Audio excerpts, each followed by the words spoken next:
and the whole city was gathered around the door. Imagine for a moment the whole city gathering around our door. Imagine our courtyard filled with the healthy, discussing the best place to get fresh greens. With the motivated vulnerable hammering out a strategy to challenge local policies on the acceptable uses of force by the police. Scrawling ideas out on butcher paper. Filled with kids from the local art school practicing on just a few too many electric guitars as they prepare for the upcoming talent show. With hospice patients from next door getting a breath of fresh air. With gamers throwing dice over whatever role-playing game is the hot new trend. With the hungry family sharing soup left over from last night's evening prayer at table. With folks recently released from prison trying hard to build new friendships. With artists sketching the scene. And with the omnipresent bookworm who wants to be around people without actually talking to them. That one was me, by the way. Which of these folks can you imagine as your family? Which of these folks just stretch a little bit your vision of family? Which are just too strange, uncomfortable, too loud, or not our type of folk? Really, be honest here. I'm not going to ask you to say it out loud. But which of these people makes you feel just a little bit uncomfortable if they were here? The whole city gathered around our door. Perhaps this vision excites you, it energizes you. Perhaps it makes you want to make sure no one tramples the plants or knocks over the new bird feeder. Perhaps you want to ask the bookworm about the book or the gamers how to play. Perhaps you think our courtyard should be a haven of quiet prayer. In this passage, Jesus needs solitude. He needs silence. He needs prayer. But he needs it so he can get up and go to the next town and keep doing the thing that causes people to crowd the door of his chosen family, healing people and liberating them. Chosen family. It is a phrase that right now is heard most often among the LGBTQ+ community. For many of us in this community, our family is chosen because our given family has rejected us. It remains difficult to be gay or lesbian. And I don't know of a single queer friend of mine that has not experienced some level of painful family rejection. The stories of our trans siblings, especially our trans siblings of color, is even worse and more painful. Queer folk choose families because, like all people in human history, we need a community with whom we can cooperate to live in this world. Everybody needs that. We need a family, and thank God we can sometimes choose that family when our own family fails us.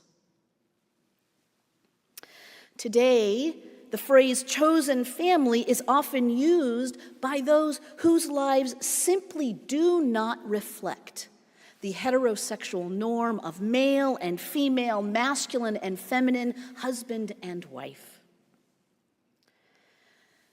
Yet this idea of chosen family is hardly new. David Brooks, in a 2020 article on the nuclear family, points out that queer communities' creation of kinship bonds have more to do with need and biology is hardly new. What we think of as the nuclear family is actually kind of the new kid on the block.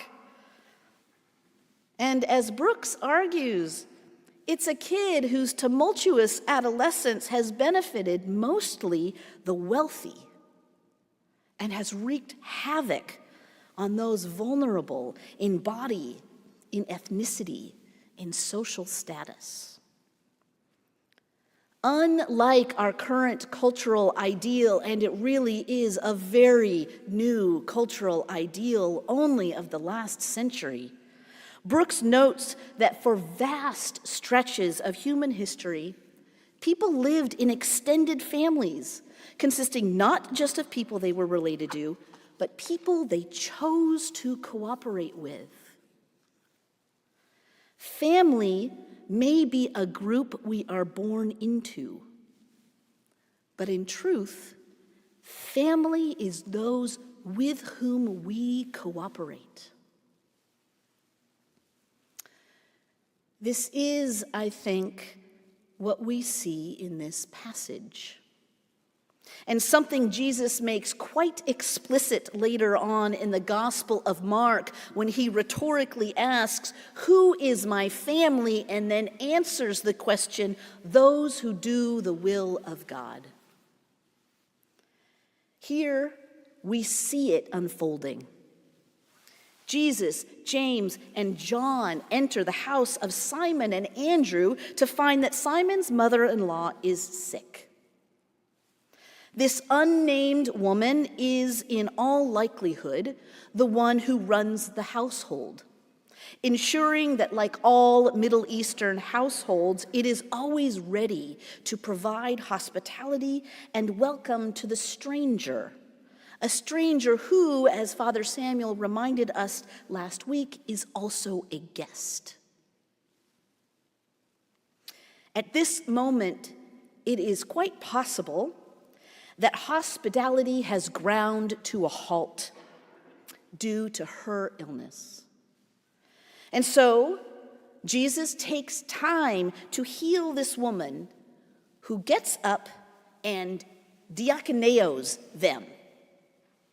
I use that word intentionally, diakoneo. Our text says she actually gets up to serve them. And while I usually try not to make too many points in a single sermon, I am a little bit too much of a feminist to let this one pass us up. The Message Bible reads, "She was up and fixing dinner for them." The King James says, "She ministered." The New International Version says, "She began to wait on them." I heard that. The word for what she does is used exactly 3 times in the Gospel of Mark. Once, it is used in reference to Jesus, who came not to be served, but to serve, diakoneo. And later, it is used in reference to female disciples who followed, served, diakoneoed, and came to Jerusalem with him. It is a word that we use to describe an essential ministry in the church, that of the deacon. It may be that she indeed jumped up and fixed dinner. It's not what the text says, but she might have done that very thing. But in our culture, That is a loaded image. And given the general perspective on sex and sexuality reflected in some of the translations I mentioned, we should be a little bit cautious about their translation. We need to hold in tension both the androcentrism and misogyny, and it is misogyny, of our scriptures and our culture, with the liberation of those same scriptures, a liberation that we are called to practice. I'm not going to reconcile that tension for you in our scriptures. I don't think it can be easily reconciled. Because on the one hand, ensuring that hospitality is fully offered is the honor and privilege of the senior female of the household. On the other hand, assuming that such hospitality is the sole purview of women, and therefore a lesser gift or role, those often go together, is flat out misogyny. The fact is, there is nothing like eating together that reveals a family for what it is. Think of how we prepare for big family gatherings. If our family is caring and loving, we look forward to the meal. We are excited for the trip. If they are not, we prepare ourselves for a fight or remind ourselves to bite our tongue. In the Christian church, we have always believed that eating together not only reveals who we are, a people who pray, who give thanks, who rejoice, who weep together, but that eating together also makes us who we are. This thing that we do here every Sunday, this work that we do that includes singing and praying and standing and kneeling and sitting and giving thanks and eating, this work makes us who we are called to be. A people who, through sharing, praying, grieving, celebrating, and eating, become a chosen family. A chosen family at whose door the whole city gathers. Truthfully, we are not always revealed to be a sharing, praying, grieving, or celebrating community. Sometimes we are a little bit better at eating one another than praying for one another. Just like our given family, our chosen family fails us. I'm pretty sure that every person in this room feels disappointed, grumpy, or even flat out angry at another person in this room. This is why we have embedded in our liturgy a moment to ask and receive forgiveness. The ancient practice of the peace, it was actually a kiss. Specifically, a kiss exchanged as a ritual bodily practice a practice of recognizing that someone in this room might have something against you, of putting down your gift, that is, the gifts that we bring meant to be used for the Eucharist, finding that person to ask for forgiveness and sealing that reconciliation with a kiss. It was called the kiss of peace. Christian liturgists of millennia past knew very well what a fractious family we could be. And so at every Eucharist, we proceed giving thanks by creating a place to seek forgiveness from one another. in our service, we practice what it is to be a people who recognize that sometimes we fail one another, to seek forgiveness, and then sit down and eat with one another. We are a chosen family. Whether baptized as an infant or lingering on the edges, hesitant to formally commit to membership, we are a chosen family. And like Jesus' chosen family, our family exists for a purpose. We exist to heal and to liberate. That is what Jesus does.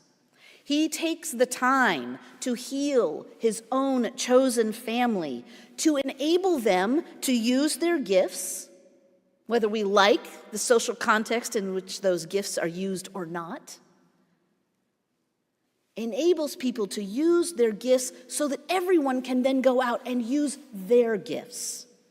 Jesus heals Simon's mother-in-law, who diakoneos Jesus so that Jesus can go out to heal and liberate all of those crowding into the family courtyard. I pray that our courtyard becomes full, that the whole city gathers around our door to receive and in turn share the healing and the liberation of God.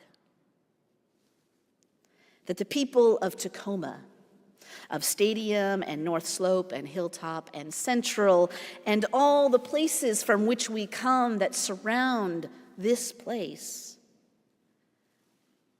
that they all come to join our chosen family by cooperating together in practices of justice, of compassion, and of love. Amen.